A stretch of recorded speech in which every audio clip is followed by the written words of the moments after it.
हज गाइड 12वां हिस्सा कुर्बानी हलक। 10 ज़िलहज्जा को रमी के बाद दूसरा बड़ा मरहला कुर्बानी का होता है। जानवर की कुर्बानी हज़रत इब्राहीम अलैहिस्सलाम की अजीम कुर्बानी की याद में की जाती है। ये दरअसल इस इरादे की अलामत है कि अल्लाह की राह में किसी भी किस्म की कुर्बानी से दरेग नहीं किया जाएगा।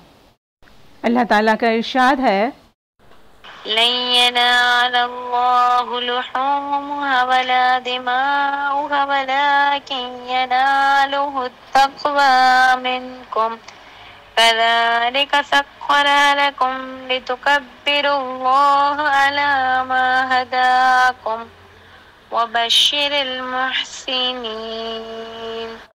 ना उनका गोश्त अल्लाह तक पहुँचेगा और ना ही उनका खून, लेकिन जो उस तक पहुँचेगा वो तुम्हारा तक़वा है। इसी तरह हमने उनको तुम्हारे ताबे कर दिया है ताकि तुम इस वजह से अल्लाह की तमजीद करो कि उसने तुम्हारी रहनुमाई की और नेकोकारों को खुशखबरी सुना दो। हज के 3 मनासिक जमरा कुबरा की रमी, कुर्बानी और हलक या कसर, उनको इसी तरतीब से अदा करना वाजिब है। तरतीब को जानबूझकर बदलना नहीं चाहिए। अल्लाह ताला का इरशाद है, वला तहलिकु रुऊसकुम हत्ता यब्लुगल हद्यु महल्ला, और अपने सर ना मंडवाओ जब तक कुर्बानी अपनी जगह ना पहुंच जाए। मिना में कुर्बानी करने के बाद मर्द पूरे सर के बाल साफ करवाते हैं या पूरे सर के बाल उंगली के पोरे से कुछ ज़्यादा काटे जाते हैं, मगर सर मुंडवाना अफजल है।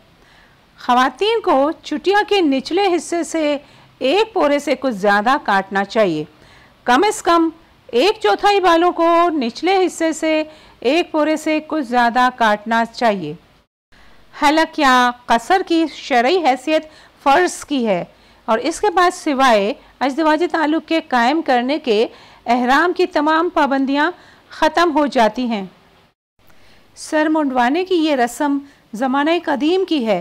पुराने ज़माने में जो ग़ुलाम बनाकर आज़ाद किया जाता था तो उसके सर के बाल मुंडवा दिए जाते थे। ये ग़ुलामी की निशानी समझी जाती थी।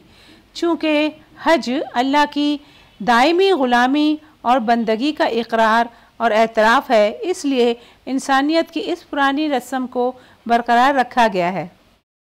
अगला टॉपिक है तवाफ़े ज़ियारा।